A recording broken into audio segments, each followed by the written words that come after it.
Everyone wants to make money out of real estate, right? So, where will you find Hotspot Suburbs in Melbourne 2021?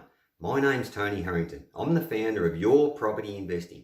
For the past 20 years, I've been investing myself and teaching my clients how to put together long-term capital growth programs and giving them a turnkey solution that makes property investing easy and simple.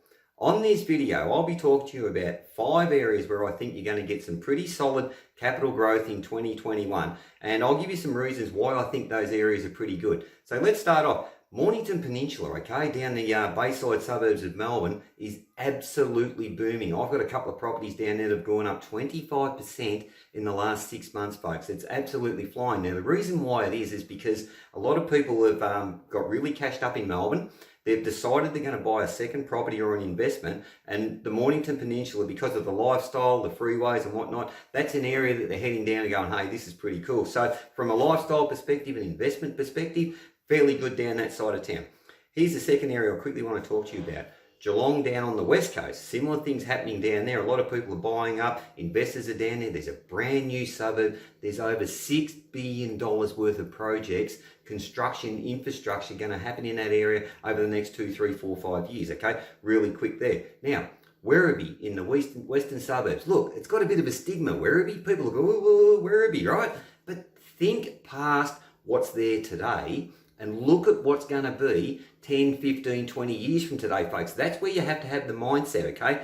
I've seen Werribee prices moving really quickly and really fast, and I think it'll still continue to grow because that area of population growth is projected to go up by around about 185,000 over the next 10 to 15 years. There's also plans for an $8 billion mini city out there, right? Get with that.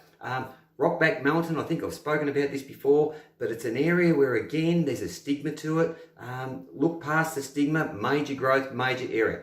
Another area, again, where there's big infrastructure, inner city Melbourne, 5 k's from the CBD. Look where the major metro tunnel train stations will be. North Melbourne, folks, has been completely rezoned. There's high rises going up. There's a major train station there that's part of the major, I think it's $11 billion metro rail project. North Melbourne's one of the major stations. Parkville's another. If you're looking in those, there's also, folks, look at West Melbourne, which is just sitting on the edge of the CBD. If you're in that price point and you can afford that type of investment, again, stick to the middle ring, okay? If you're looking, say 4 to, within 3 to 6, 7, 8 k's from the CBD, you generally won't go too far wrong, right? Areas beside those areas which could do even better, right? So if you're looking around the Brunswick area, looking at the Coburg area, Coburg's got around about $4.5 billion worth of projects. Moonee Valley, $1.2 billion on the Moonee Valley racetrack. You've central Moonee Valley's already booming, going through the roof. Caulfield is another out the other side. $1.3 billion happening out at Caulfield racetrack. When you know and understand this stuff, folks, you'll do well in real estate. You want to make sure, though, to find the hotspot suburbs in Melbourne, just look for the big projects. Just look for the big infrastructure. Just look where it's all happening, folks. That's what shops, cafes, retail, shopping centres, transport, all the basics. That's what you do. Here's my tip for you on this one.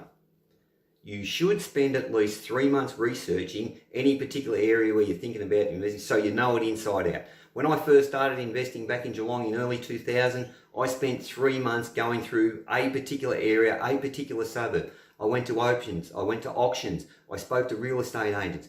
By the time I was ready to buy, folks, I knew what was a good buy, I knew what was a good price, and my first investments I actually bought undervalued, folks, because I knew the market, I knew the area. So my advice to you here is do at least 3 months of research.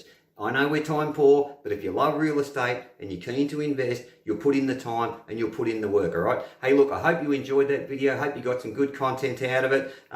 Finding the hotspot suburbs in Melbourne, it's not too hard to do, folks, if you just apply yourself and do a bit of research.